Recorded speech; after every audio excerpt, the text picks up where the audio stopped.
Très heureux, mesdames et messieurs, de vous savoir nombreux à suivre Wemsa Télévision. C'est l'heure du journal et bienvenue dans cette grande édition. Démarrons ce journal par cette triste nouvelle. 15 morts et plus de 50 blessés, tel est le bilan de l'accident survenu les dimanches 16 février au triangle de l'université de Kinshasa. À l'origine, un camion chinois qui a perdu contrôle de son frein. Reportage. Les bilans provisoires fait état de 15 morts et plus de 40 blessés dans un accident de circulation ce dimanche 16 février au niveau de l'arrêt Triangle en allant vers l'université de Kinshasa.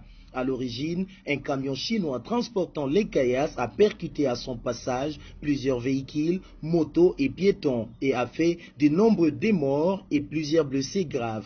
Selon le ministre de la Santé qui est descendu aux cliniques universitaires pour s'enquérir de la situation, il y a 14 morts déjà qui ont été déposés à la morgue des cliniques universitaires et plus de 40 blessés internés dans le même clinique. Ces bilans ne tiennent pas compte d'autres cas amenés dans d'autres centres de santé, exemple de la clinique Mubila, située non loin du lieu de l'accident qui a enregistré 16 morts et 16 blessés graves et 1 mort. Signalons que le gouvernement s'est décidé de prendre en charge toutes les victimes de cet accident, a indiqué le docteur Eteni Longondo. Il ajoute par ailleurs que les cliniques universitaires de Kinshasa seront appuyées en médicaments pour mieux prendre en charge ces blessés. Restons toujours dans ces cas d'accident survenus le dimanche 16 février. Le gouverneur de la ville de Kinshasa, Jean-Tiningo Bilambaka, a lui aussi inspecté les cliniques universitaires de Kinshasa où l'on a transféré les cas de blessés ainsi que le 16 décès. Reportage. Le gouverneur de la ville de Kinshasa, Jean-Tiningo Bilambaka, s'était rendu le dimanche les après-midi aux cliniques universitaires de Kinshasa pour s'acquérir du drame suite à l'accident qui a causé la mort de plus d'une dizaine de personnes le 16 février aux environs de 11 heures. Cet accident est survenu au croisement des avenues Bypass et Kimwenza dans la commune de Mongafula. Les premiers citoyens de la ville qui étaient aux côtés du vice-premier ministre en charge de l'intérieur et de la sécurité n'ont pas pu retenir ses larmes face à ce spectacle désolant qui a plongé la population quinoise en général et des familles de victimes en particulier dans le désarroi. Émis, Jean-Tiningo Bila a décidé d'une contribution financière considérable qui a été remise aux médecins directeurs des cliniques universitaires pour l'évacuation de certains corps vers d'autres morgues de la ville, étant donné que celles des cliniques universitaires ne possèdent pas une capacité pouvant acquérir plusieurs corps. Jean-Tiningo Bila a annoncé également devant la presse la prise en charge totale des victimes par le chef de l'État Félix Antoine Tshisekedi et en a profité de le remercier au nom des Quinois. Prenons à présent autre chose. L'état des droits doit régner en République démocratique du Congo. Le président de la République, Félix Antoine Tshisekedi, l'a affirmé une fois de plus à Top Congo FM. Tous ceux qui sont impliqués à des détournements des fonds publics seront poursuivis par la justice. Félix Tshisekedi. Ambition, d'ailleurs, une de mes ambitions, c'est de changer la classe politique congolaise. Quand je vais prêcher par le bon exemple et que mes compatriotes vont aimer ça, tout le monde va vouloir imiter le bon exemple. Pourquoi Mboke Bebaka?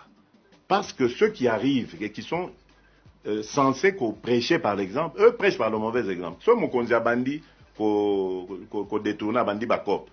Mais toi, tu crois que oh, Balandi wana baosani? Ba Olanda pe kop. Mais ce que Mokonzia Lobi a dit, bon, likamba kop wana, au salango yo, aux amona maïnanga, c'est vrai, totanga kana yo, ou bien au bandano, et tout ça. Boloko. Tu vas en prison. En fait, c'est pas moi qui vais même t'arrêter pour la justice. L'État au Bissot-Ozoko. C'est pour ça que je dis, Bissot-Ozoko, ça t'est passé. On va instaurer l'État de droit. Dans lequel il y aura une justice indépendante. Donc ça veut dire que même Ngayo Nazolobo, ceux qui n'a déconné, cette justice s'en prendra. Comment je vais faire maintenant pour l'arrêter? Puis c'est moi qui aurais instauré ce système d'état de droit. Donc ça va se retourner même contre moi si je contreviens à ce que la loi. Le ministre de l'enseignement primaire, secondaire et technique, Willy Bakonga, a procédé le dimanche 16 février à l'école agricole à Mbanzangungu au lancement de l'examen préliminaire à l'examen d'État édition 2020. Suivez ces reportages que nous propose la rédaction de Wemsa Télévision. 8650 candidats sont concernés par ces épreuves préliminaires à travers toute l'étendue du territoire national. Le numéro 1 de l'EPST a, à travers ses lancements, encouragé les candidats pour le choix qu'ils ont fait de retourner aux études et les a appelés à la discipline. De son côté, le ministère provincial de l'EPST du Congo central a brossé la situation globale du secteur au niveau provincial, tout en relevant quelques progrès notables enregistrés, comme les succès de la gratuité de l'enseignement primaire et les débuts du paiement des enseignants dits non payés. Pour lui, il s'agit d'un grand pas de géant vers l'amélioration des conditions salariales des enseignants. À savoir que le choix du Congo central a été motivé par les résultats que réalise la province dans les domaines de l'éducation, que ce soit à l'examen d'État ou au TENAFEP. Changeons des chapitres à présent, 38 ans, jour pour jour, depuis que les partis chers à Étienne Tshisekedi Mulumba a vu les jours. Cette journée a été célébrée le samedi 15 février 2020 au stade de Martyrs de la Pentecôte, en présence de plusieurs personnalités politiques et tant d'autres. Suivez ces reportages.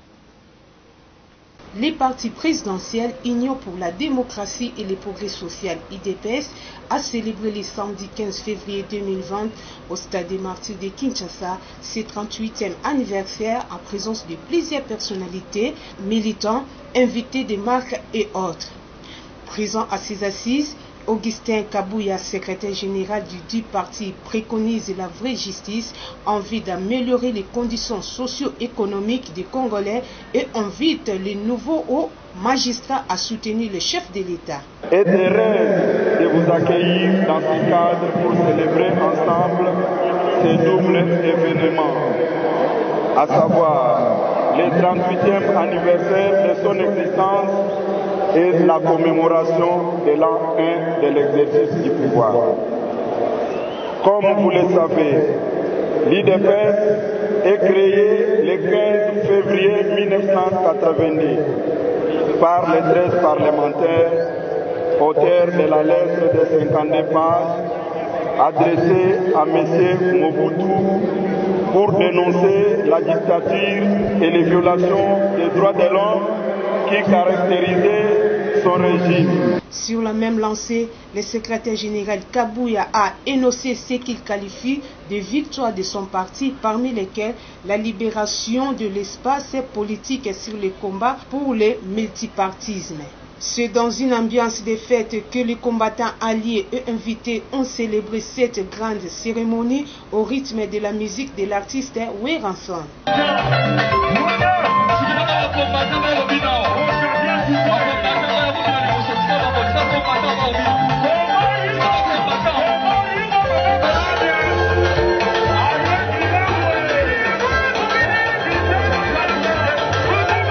Et enfin, pour sanctionner ce journal, mesdames et messieurs, aussitôt boucler l'inspection des chantiers des sauts de moutons le 12 février dernier, le président de la République, Félix-Antoine Tshisekedi, a dépêché son directeur des cabinets pour faire l'état de lieux sur la construction de maisons préfabriquées sur les sites du camp Colonel Tchatchi. Reportage.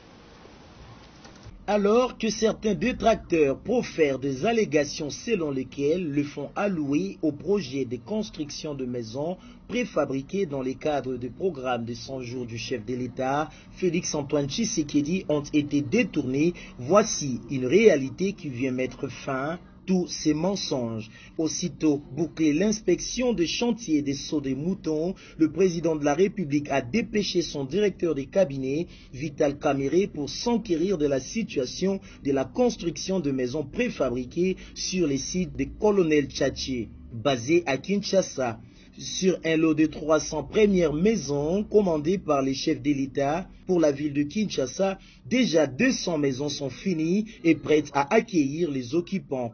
Pour les 100 autres, toutes les fondations ont été creusées et ne reste que leur pose. Pour le 200 autres construites, les travaux ont pris fin à l'espace de 3 mois seulement. La visite de Vital Kamerhe et quelques membres du gouvernement vient mettre fin aux mauvaises rumeurs distillées par le détracteur du chef de l'État, spécialiste dans la manipulation de l'opinion. Construites aux standards modernes, ces maisons ont la capacité d'accueillir une famille de 7 personnes au maximum. Voilà, c'est par cet élément que nous avons mis fin à cette édition du journal. Mesdames et messieurs, merci de l'avoir suivi et nous vous demandons de rester toujours connectés à WEMSA Télévision, la chaîne du développement social. Au revoir.